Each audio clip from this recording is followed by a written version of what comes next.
right before we speak. Malami Skombozo Shezi.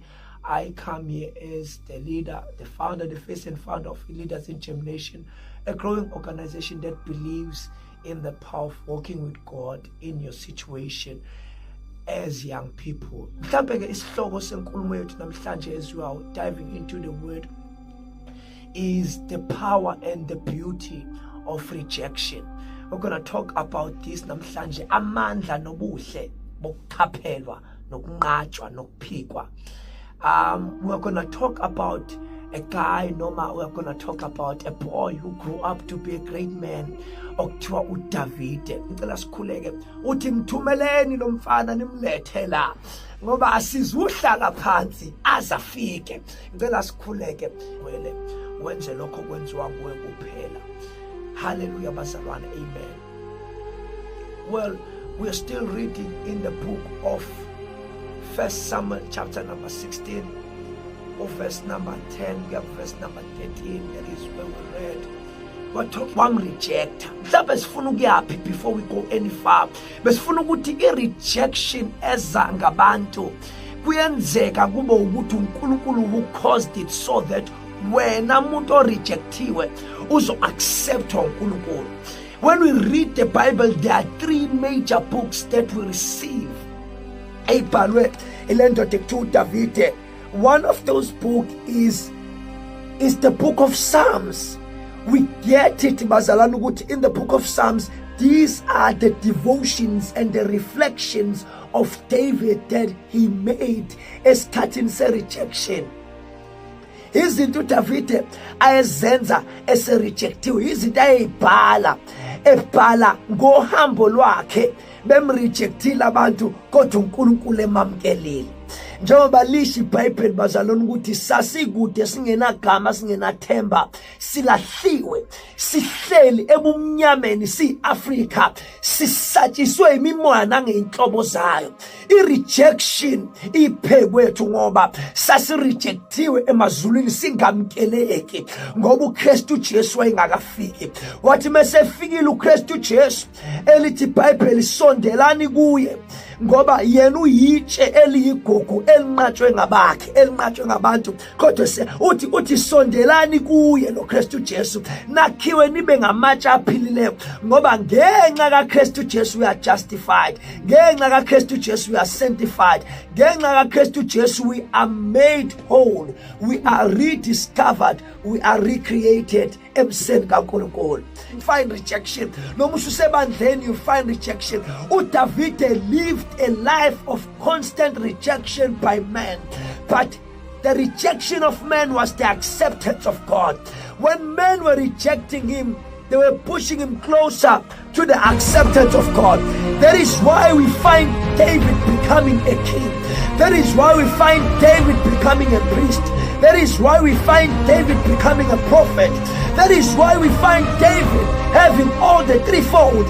That is why we find David becoming anointed 3 times, something that has never happened.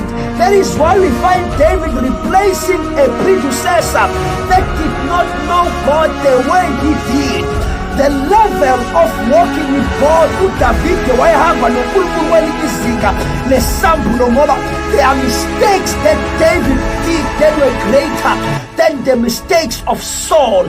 But David was forgiven because David had a certain level of relationship with God. Wayengumuntu oyehamba noNkulunkulu kwelinye izinga. Ungazi ukuthi uDavide wayene-diplomatic immunity yasezulwini because kuthiwa wayengenadle ngisho izinkwa zasethempelini, the showbread, the holy bread, izinto athi uyazenza uBelshaza laphana kuDaniel kwaqhamuka umuntu othi mene hekele ufasel. But uDavide, because was someone who was always rejected by the systems of man, but the system of God accepted him. But to David, because even though he was rejected by his father rejected him so much so that even when the opportunity came to promote David, still his father shut the door. The Bible says the prophet had to ask, When you read all the verses before, they say he was presenting all his sons before David. But David was not presented. The prophet had to emphasize and stress the point that we are not gonna sit down. We are not gonna stop. We are not gonna go back until David comes here, because you can see the atmosphere, that it was the atmosphere that this David must die in the wilderness. He will be no king. Even his father was shutting the doors. There are people that are entrusted to open doors for me, but they shut them. There are people that I trusted to help me, but they rejected me. They chose other people instead of me. But I was rejected. Angifuna nokholwa manje. Omunye uzothi bengisemsebenzini I did my work, kufika abantu abasha bapromotwe mina ngidemote. I don't know what happened in your life. Maybe you were rejected as well by your parents, your family members. And then the redundancy, because rejection is not just an act. That is why we are preaching so brutally to young people. Do not engage in love affairs when you are still small, because you're going to breed children that you're going to be forced by the system to reject. And then when you reject that child, it's not just an act of error, it's a spirit. You are introducing a spirit into the child. David lived a lifetime of rejection. Up until he was old, one of his generals, Joab, still rejected him. Even his son, Absalom, rejected him. Even the whole kingdom assembled with Absalom and rejected David. Because they will kill us. Rejection was a constant spirit. But glory be to God that in that rejection, in that season and lifetime of rejection, David got a chance to know God in better grounds. David had a better relationship with God. The rejection of men and systems and opportunities brought him closer to God. That is why Paul says that I may know him. We cannot know our God without our situations. We cannot know our God without the things that we go through. Oh, ngizwa isandla sikaNkulunkulu singibambile ehlombe namhlanje. Ngizwa ngathi uNkulunkulu ngembethisa ingubo eshisayo. Ngizwa ngathi engathi ngibhathiswa i-electronic gown, ingubo eshisa emakhazeni. uNkulunkulu njalo uyasifudumeza.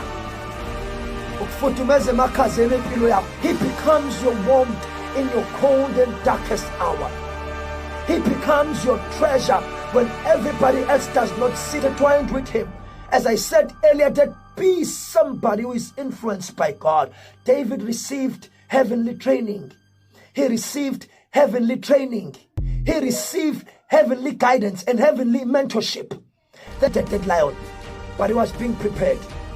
Kukhona izinto uNkulunkulu ayifuyile wazenza zahlula okhokho bakho eyifuyela ukuthi ziyohlolwa wena. uNkulunkulu uyakwazi ukusifuya isimo sibanqobe bonke abantu esifuyela ukuthi wena uyofika ugadle kube kanye siphele. Benza ukuthi do not be intimidated or belittled by rejection. In fact, learn to embrace it. Your father rejected you. The family of the child that you bear rejected you because you are poor, you are nobody, you are a young girl, you don't have knowledge, you are ignorant. They rejected you. They assembled. NjengoShaka Zulu bahlangana kwathiwa iphike lengane, bahamba uPrincess Nandi ihamba ikhulisa ingane, kanti lengane okhulile isilo ngelinye ilanga. Bengizosho njalo kuwena ukuthi rejection is something that is divine. It is something that we must accept. Let people reject you so that you get a chance with God. When you do that, bazalwane, you shall see your life rise above.